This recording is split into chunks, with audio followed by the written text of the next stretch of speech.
আমি আমার ভাইয়ের কাছে মানুষ। আচ্ছা। আমার বাবা আর কি ২ বিয়ে করেছিল। এইজন্য আমাদের আমাদের সাথে খুব একটা বেশি থাকা হতো না বাবার আর কি। মাঝে, মাঝে যোগাযোগ হতো।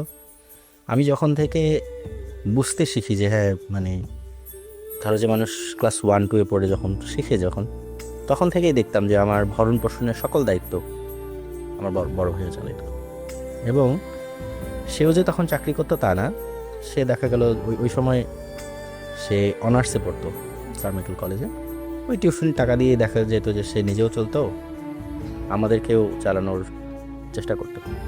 আমাদের পরিবারটার আসলে আমার বড় ভাইয়ার আর কি খুব বেশি অবদান, খুব বেশি। মানে বললাম তো আমি যখন থেকে মানে ভালো মন্দ শিখছি, মানুষকে চেনা শিখছি, কথা বলা শিখছি, তখন থেকেই দেখি যে আমার সকল দায়িত্ব ভাইয়ার উপরে।